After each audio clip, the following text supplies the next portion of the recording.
কিরে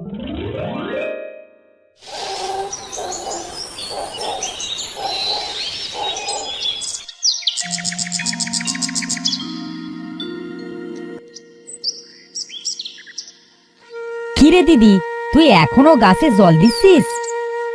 হ্যাঁ, গাছগুলোই ভালোভাবে জল না দিলে বড় হবে কিভাবে? কতবার বললাম আমার সাথে চল, কিন্তু গেলি না। না বাবা না, ওই জমিদার বাড়ির আম বাগানে যাব না। কি অন্ধকার ভুতুড়ে জায়গা ওটা। গেলি না তো? এই দেখ কত আম এনেছি। ও মা, কত বড় বড় টসটসে কাঁচা আম রে। হি, আগেই বলেছিলাম। গেলি না তো আমার সাথে, তুই গেলে আরো আনতে পারতাম। চল না, আমরা যাই। ওসব ভূত টুত বলে কিছুই নেই রে। বলছিস? বেশ, যাব না হয়, কিন্তু এখন না, আরেকদিন। আয়, এবার ঘরে আয়।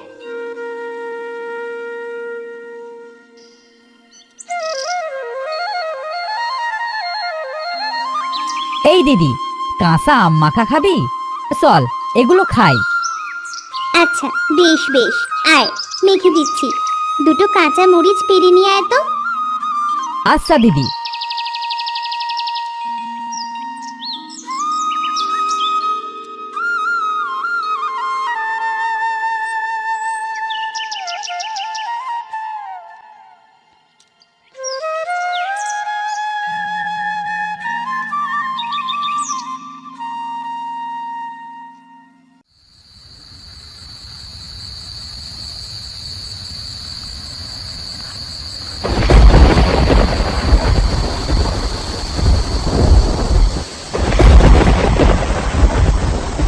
এই দিদি, ওঠ ওঠ। এই দিদি, আর কত ঘুমাবি? ওঠ না। কি হয়েছে? কোথায় কি? আরে বুঝতে পারছিস না? বাইরে ঝড় হচ্ছে রে, ঝড়। তাই তো। দিদি, বুঝতে পারছিস কিছু? কি বুঝবো? কি বলছিস বলতো? আরে পোড়া বাড়ির আম বাগানে তো এখন সব আম পড়ে যাচ্ছে। চল না দিদি, আম কুড়িয়ে আনি। পাগল হলি নাকি? ওই ভুতুরে বাড়িতে যাব এই মাঝরাতে? কাল সকাল হবার আগেই দেখবি সবাই সব আম নিয়ে চলে যাবে। আমগুলো কত বড় বড় ছিল দেখলি না? তার চেয়েও বড় বড় আম আছে। চল না দিদি, আমরা বাজারেও বেচতে পারবো আম। কিন্তু এত রাতে? চল তো, যাবো আর আসবো। আচ্ছা চল, কিন্তু কোনো গন্ডগোল দেখলে কিন্তু আমি চলে আসবো। আচ্ছা বেশ, চল। বড় ঝুড়ি দুটো নিয়ে যাই। চল।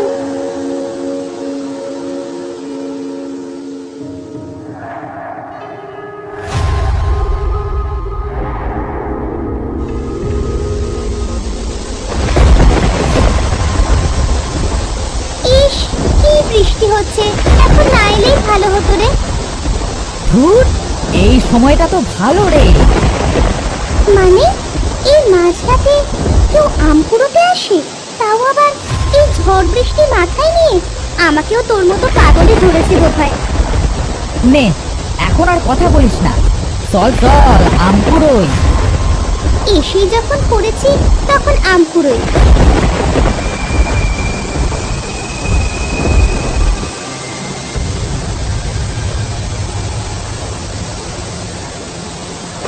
এই দেখ, আমি কত আম কুড়িয়েছি।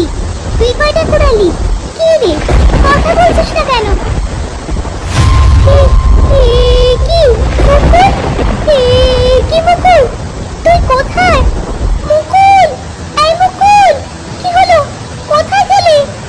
এই মাঝরাতে ভয় দেখাস না ভাই। বের হ, বের হ। কোথায় তুই?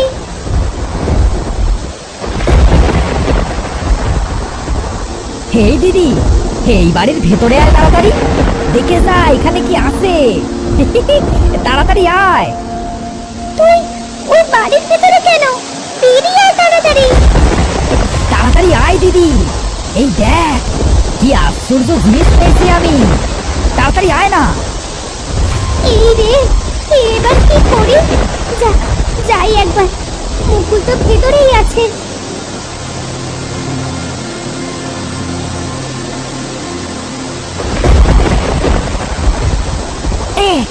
ওরে বাবা রে, এই যা, ঘুমের ঘোরে খাট থেকে পড়ে গেলাম তো। ধুর, যাই আবার শুয়ে পড়ি। এ কি, দিদি কোথায়? বাইরে তো মনে হয় বৃষ্টি পড়ছে। এত রাতে দিদি কোথায় গেল? দিদি, এই দিদি, কি মুশকিল, এবার কোথায় খুঁজি?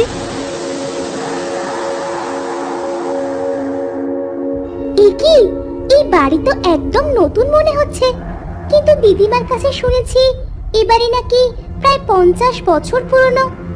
সব কি সুন্দর পরিপাটি। মুকুল, এই মুকুল, কোথায় তুই? মুকুল, বেরিয়ে আয়। আমি ভেতরের ঘরে দিদি, এখানে আয়। আমি আর যেতে পারবো না, আমার ভয় করছে। আর একটু আয় দিদি, এই তো আমি।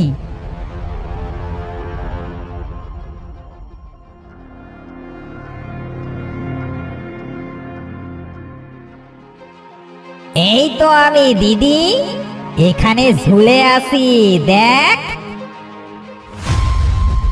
ওরে বাবা রে, এ কি হচ্ছে?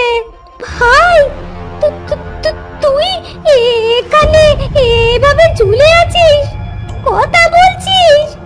ওরে বাবা, কে তোর ভাই?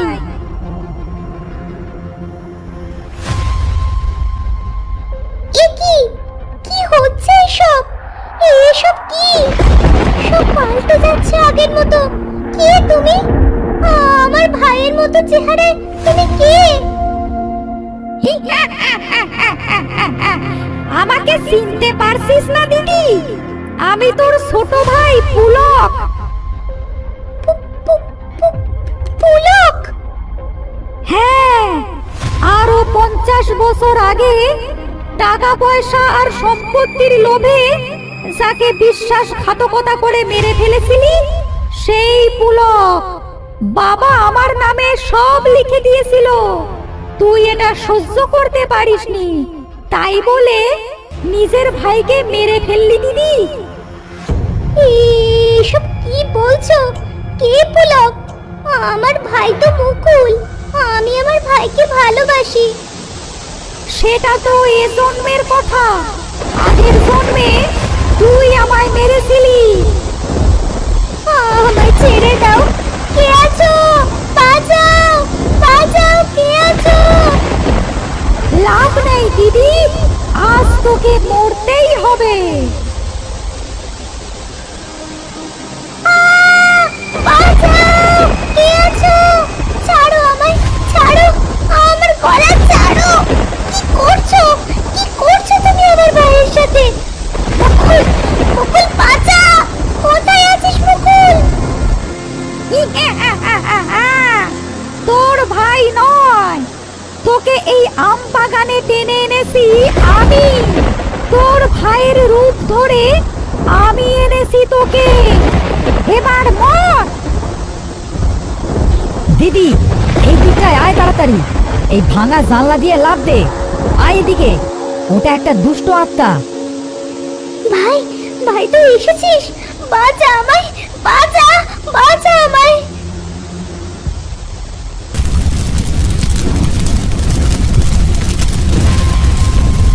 আমি এই বাড়ির চারপাশে আগুন লাগিয়ে দিয়েছি দিদি, তুই তাড়াতাড়ি বেরিয়ে আয় দিদি।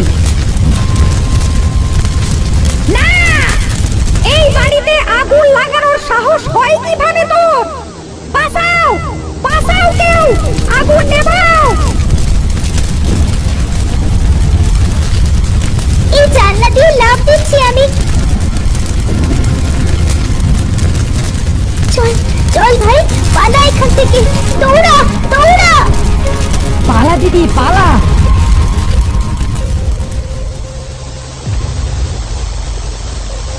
তুই কিভাবে জানলি আমি সেই আম বাগানে?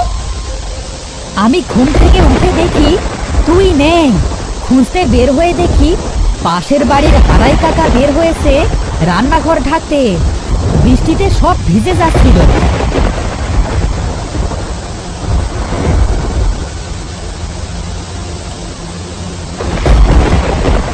হারাই কাকা, এত রাতে তুমি কি করছো? বৃষ্টিতে রান্নাঘর ভিজে যাবে, তাই খড় দিতে বেরিয়েছি ভাই। তুই এত রাতে এখানে কি করছিস? দিদিকে খুঁজে পাচ্ছি না হারাই কাকা, তুমি কি কোথাও দেখেছো? একটু আগেই তো দেখলাম একটা ঝুড়ি নিয়ে আম বাগানের দিকে যেতে, কত ডাকলাম শুনলই না।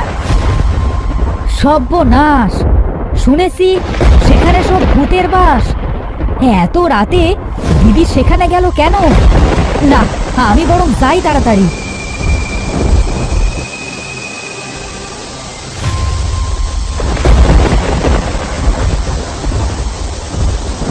তারপর তুই কি করলি? তারপর আবার কি, জানালা দিয়ে সব দেখে সাথে সাথে পকেটে রাখা কেরোসিনের ছোট শিশিটা বের করে সব কেরোসিন সারা বাড়িতে ছিটিয়ে দিয়ে আগুন ধরিয়ে দিলাম।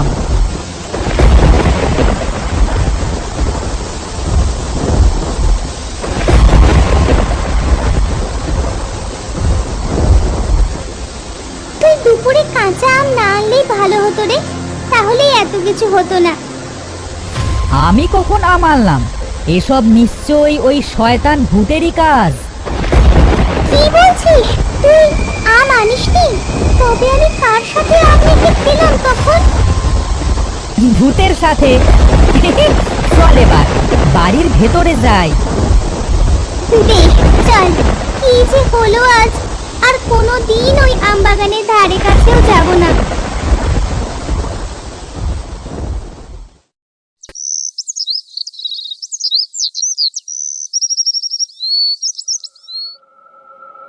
শোনো বিনোদ, কাল পূর্ণিমার রাত, আকাশে টলমলে চন্দ্রগ্রহণ, চারপাশে চাঁদের আলোয় আলোকিত হয়ে উঠবার পর আবার আকাশ যখন চাঁদকে গ্রাস করবে, তখন চারপাশে ঘন কালো অন্ধকারে ছেয়ে যাবে।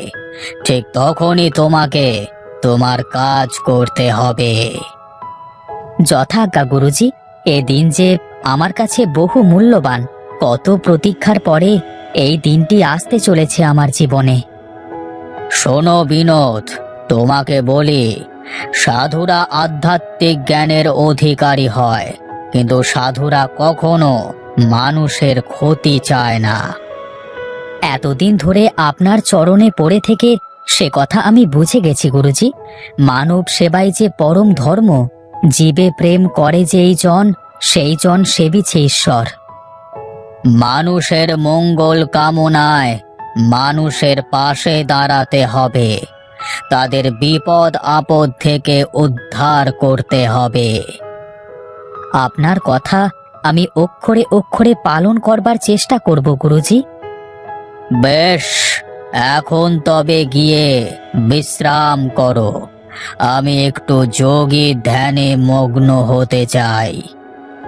যথাজ্ঞা গুরুজি।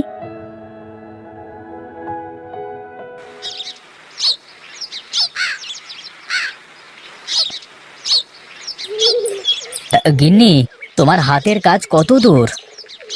এই তো আর একটু হলেই হয়ে যাবে। তুমি আজ বেশ তাড়াতাড়ি চলে আসলে যে। বাজারে মানুষের ভিড় দেখে আসলাম গিন্নি। হাত চালিয়ে কাজ করো, আজ একটু সকাল সকাল গিয়ে বসতে হবে। তুমি বাজার নিয়ে ঘরে রাখো, আর কটা বানানো হলেই ভাজা শুরু করতে হবে। বেশ বেশ, তাহলে তাই করি।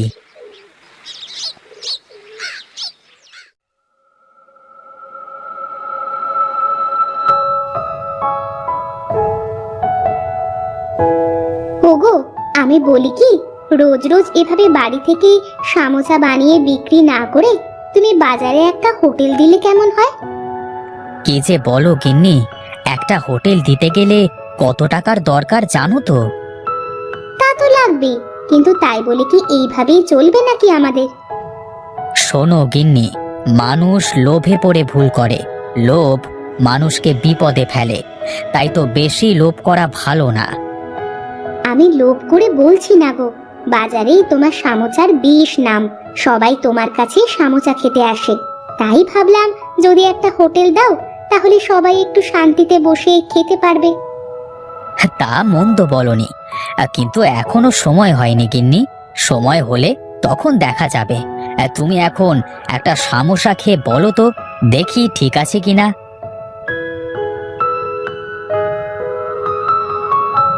কি সব ঠিকঠাক আছে তো?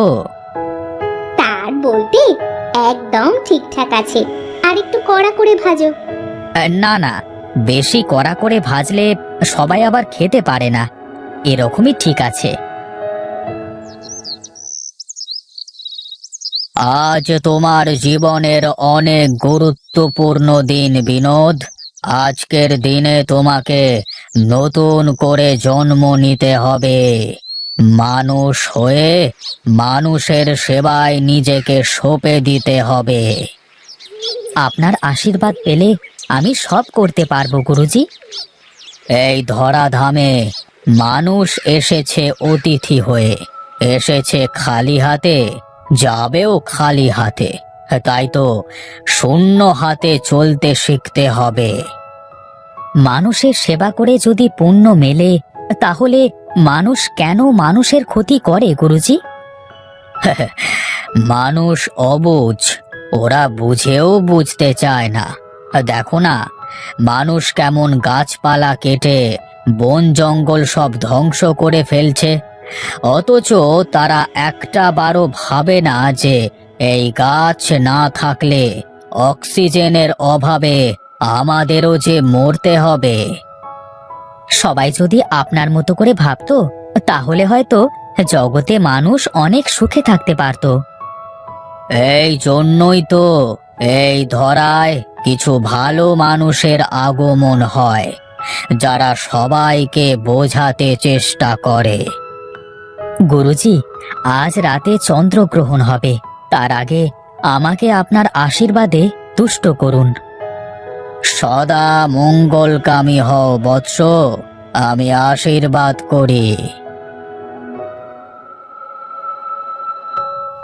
দাদা, তোমার হাতের সামোসা তুলনা হয় না। মনে হয় খেয়েই যাই খেয়েই যাই। হ্যাঁ রে, খাবি খাবি, যত ইচ্ছে তত খাবি, পেট পুড়ে খাবি, খেতে আবার সমস্যা কোথায়? শুধু খেয়ে গেলেই তো হবে না দাদা, তোমার টাকাও তো দেওয়া লাগবে, তাই না? টাকা আজ না হয় কাল দিবি, ও নিয়ে সমস্যা নেই। আসলে দাদা, সত্যি তুমি খুব ভালো মনের মানুষ। শোন হরিশ, মানুষ হয়ে যদি মানুষের পাশে দাঁড়াতে না পারি, তাহলে মানুষ হয়ে জন্ম নেওয়াটাই যে বৃথা। এই তোমার মতো করে কজনাই বা ভাবে দাদা? সবাই যদি তোমার মতো করে ভাবতো, তাহলে কি আর আজ তোমাকে এইখানে বসে সামোসা বিক্রি করা লাগতো? বাদ দিও সব কথা। কপালে যা লেখা থাকে তাই করতে হয়। আমার কপালেও হয়তো এই লেখা ছিল। সত্যি দাদা, সত্যি তোমাকে যত দেখি তত অবাক হই। মাঝে মধ্যে ভাবি আমিও যদি তোমার মতো হতে পারতাম। কেউ কারোর মতো হতে পারে না রে। তুই যেমন তেমনই ভালো। চাইলে তোর জায়গা থেকেও তুই ভালো কিছু করতে পারিস। ঠিকই বলেছ দাদা। এই নাও তোমার সামোসার টাকা। আমার আবার ওদিকে দোকান খালি পড়ে আছে, পরে কথা বলবো কেমন?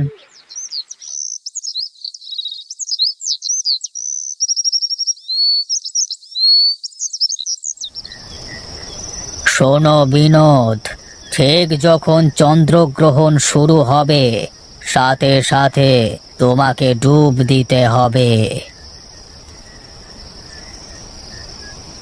ওই তো গুরুজি, চন্দ্রগ্রহণ শুরু হয়ে গেছে। এবার তুমি ডুব দিতে পারো বিনোদ।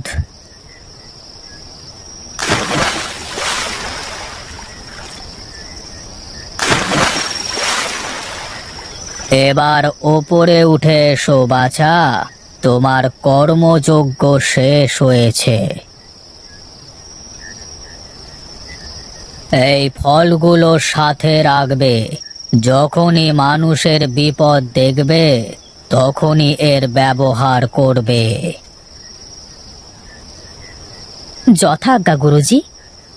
চলো এবার তোমাকে তোমার পথের দিশা বলি।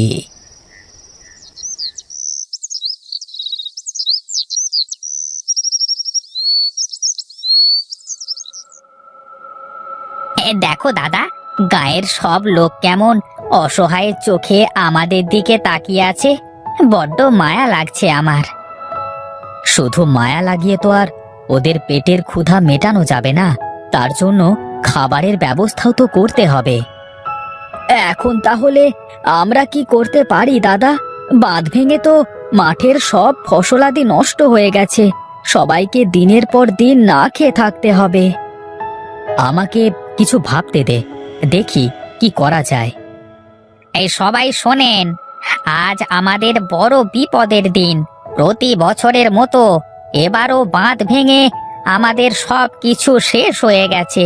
এখন আমাদের সবাইকে এক হয়ে কাজ করতে হবে। আপনারা সবাই আমাদের সাথে আছেন তো? সবাই শোনেন, আজ থেকে আমরা গাঁয়ের লোকেরা সবাই একসাথে মিলে রান্না করে খাবো। যার যার ঘরে যা আছে সবাই একসাথে করে খেলে বেশ কিছুদিন পার করে দিতে পারবো। ততদিনে আবার আমাদের জমিতে ফসল চাষ করতে পারবো আমরা। আমরা সবাই সবার বিপদে পাশে দাঁড়াবো, কারোর কোনো ক্ষতি হতে দেব না।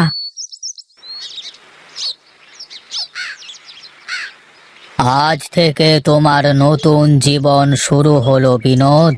তুমি এখন আর তোমার না, তুমি মানব জাতির কল্যাণের জন্য তোমাকে মানব সেবা করে যেতে হবে।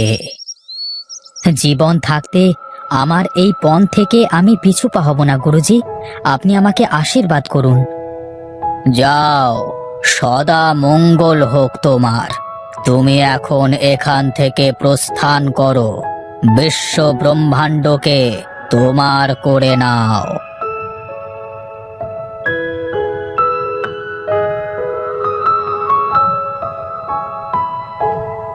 দাদা, দেখো, ওই লোকটাকে কি চেনো নাকি?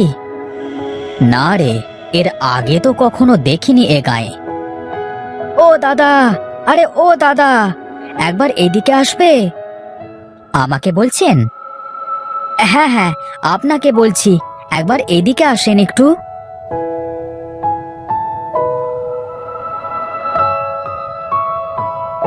আগে বলুন, আমি আপনাদের জন্য কি করতে পারি? না না, তেমন কিছু করা লাগবে না। আপনাকে তো চিনতে পারলাম না, এ গায়ে নতুন নাকি? আগে হ্যাঁ, তবে এ গায়ে থাকতে আসেনি। আমি এক যাযাবর, গ্রামে গ্রামে ঘুরে বেড়াই, মানুষের উপকারে আসবার চেষ্টা করি। বাহ বাহ, আপনি তো বেশ ভালো মানুষ মনে হচ্ছে।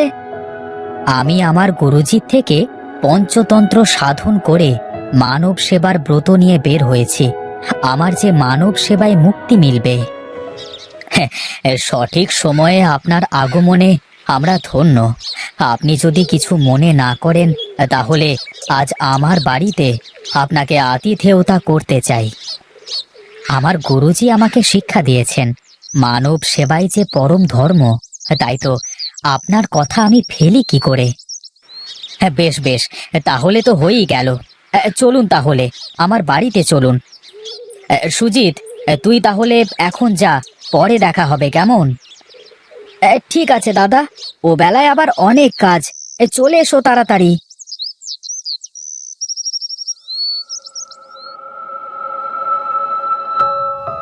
দাদা, আপনি যদি এই গরিবের বাড়িতে কিছু মুখে দেন তাহলে খুশি হব। এভাবে বলবেন না, আমার তো কারোর কোনো কিছুতে অভিযোগ নেই দাদা। আসলে এবার জোয়ারের পানিতে বাঁধ ভেঙে সব ফসলি জমি তলিয়ে গেছে, পুরো গায়ে হাহাকার পড়ে গেছে। সবাই দুমুঠো খাবারের জন্য ছোটাছুটি করছে। কি বলেন দাদা, এই কঠিন সময়ে তো আমাদের সবার পাশে দাঁড়ানো উচিত। হ্যাঁ দাদা, সেই জন্যই তো আমরা ঠিক করেছি রোজ আমরা গাঁয়ের লোকেরা একসাথে রান্না করে খাবো। যার ঘরে যা আছে তাই দিয়ে এক এক করে দিন পার করব। বাহ বাহ, খুবই চমৎকার বুদ্ধি। মানুষ হয়ে যদি মানুষের উপকারই না আসতে পারি তাহলে এ জীবনের মূল্য কি? আমি চাই আপনিও আমাদের সাথে এই মহাভোজে থাকবেন। শুধু থাকবই না, আমাকে একটা কাজের অনুমতি দিতে হবে। বলুন বলুন, কি অনুমতি চান আপনি বলুন। এই কদিনের জন্য গায়ের সবাইকে আমি খাওয়াতে চাই। আমি মনে হয় পারবো সবাইকে খাওয়াতে। কিন্তু তা কি করে সম্ভব? আপনার সাথে তো কোনো দানা পানিও নেই। হ্যাঁ, ও চিন্তা আপনাকে করতে হবে না দাদা, শুধু রান্নার সময় আমাকে কাজ করতে দিলেই হবে। বেশ বেশ, তাহলে তো ভালোই হবে। এই কঠিন বিপদের সময়ে আপনি আমাদের পাশে এভাবে দাঁড়াবেন আমি ভাবতেই পারিনি। চলুন, এখন একটু বিশ্রাম করবেন। দাদা, এভাবে খালি পানি জাল দিয়ে কি খাবার হবে? হবে হবে, কেউ একজন হাতল দিয়ে পানিটা নাড়তে থাকো দেখি।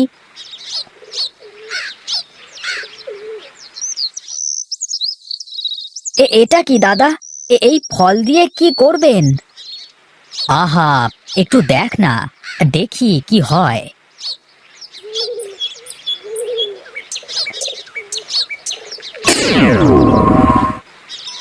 এ কি? আমার তো বিশ্বাসই হচ্ছে না। এটা কি জাদু নাকি? না না দাদা, এটা কোনো জাদু না। এটাকে বাঁশফল বলে। কিন্তু এই বাঁশফলের ভিতরে বিশাল এক নিয়ামত আছে। হ্যাঁ হ্যাঁ, তা তো দেখতেই পাচ্ছি। আপনাকে যে কি বলে ধন্যবাদ জানাবো।